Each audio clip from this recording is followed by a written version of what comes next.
ठीक है। और अगर स्टीव स्मिथ की जब बात करें, आपने एज अ बॉलर एक चीज़ नोट की थी, ज़रा उस पे बात करें, क्योंकि ये विकेट गिरी है तकरीबन between the 35th and the 40th yes, over, correct? बिल्कुल। तो उस 36th ओवर में ये विकेट गिरी है, तो उसमें आपने एक चीज़ फील की मोहम्मद शामी की, एज़ ए वो ज़रा बॉलर, बता दें। हाँ बिल्कुल, एज़ ए बॉलर जब मैं 35th ओवर में आऊँगा और मुझे पता है कि यार 2 बैट्समैन सेट खेलने हैं, तो मेरी कोशिश होगी कि मैं wicket to wicket length bowling करूँ। अगर मेरा मिड विकेट भी ऊपर है, मिड ऑफ भी ऊपर है, कवर और पॉइंट मेरे 5 फील्डर अंदर हैं। लेकिन जिस इंटेंशन में स्टीव स्मिथ नज़र आए उस ओवर के अंदर, तो आई थिंक कि शामी ने जब बॉल रिलीज़ करने लगे थे, तो उन्होंने उसके फुटवर्क चेक किया, उसकी इंटेंशन चेक की, जिसकी वजह से उन्होंने सिर्फ बॉल, मुझे ऐसा लगा एज़ ए बॉलर कि उन्होंने बॉल फेंक दिया आगे और वो पूरी लाइन मिस कर गए बॉल की, और ये फुल टॉस था। और मुझे नहीं लगता कि उस टाइम पे, सर्टेन टाइम पे स्टीव स्मिथ को ज़रूरत थी, क्योंकि एलेक्स कैरी जब आए तो वो बड़ी अच्छी फ्लो में बैटिंग कर रहे थे। उन्होंने रन रेट को ऑटोमेटिकली उस वक्त 6 रन पर ओवर और 5 रन पर ओवर पर खेल रहे थे।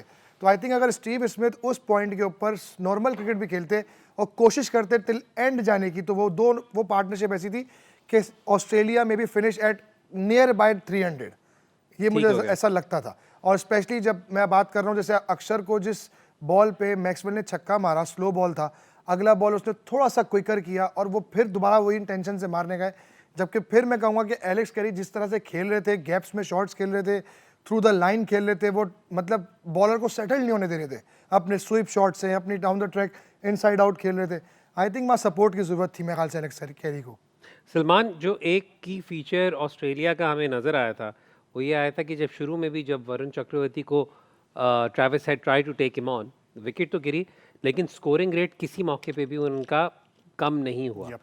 तो आपने जब पहली इनिंग्स देखी थी, did you think 264 was a good enough total for them, या you felt there were some runs short? नहीं, आपको याद होगा प्री मैच में जब हम बात कर रहे थे तो we spoke about 275 yes. 280 runs. And I think जो ऑस्ट्रेलिया जिस पोजीशन में आ गया था, they could have got close to 300 और 290, बिकॉज स्टीव स्मिथ जिस तरह खेल रहे थे, कैरी खेल रहा था, फिर बैटिंग डीप थी, तो all Steve Smith needed to do was to just bat through. उसे या कुछ भी चेंज करने की जरूरत नहीं थी। और उसकी जो प्रेजेंस थी ना, असल में होता ये है कि देखने वाला तो समझ रहा होता है कि यार ये हिट की ट्राई नहीं कर रहा, ये सिर्फ सिंगलें कर रहा है, ये अपना खेल रहा है, but what happens is the mental side is कि जब एक प्लेयर डीप खेलता है तो ऑपोजिशन जो है ना वो अपना आप छोड़ती है, वो खुद ब खुद आपके ऊपर चांस लेती है, and that is the time to strike. वहां पे आपके रन्स बनते हैं।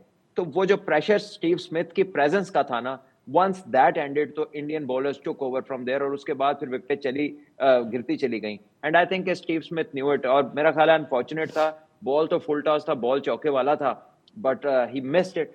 वो मतलब 10 में से अगर 9 दफा जो है ना ये शॉट लग जाएगी उसकी, ये एक मिस होनी थी जो उसकी हो गई। And I think it was very unfortunate the way he got out. Full toss पे सेट प्लेयर, इतना बड़ा प्लेयर आउट हुआ है।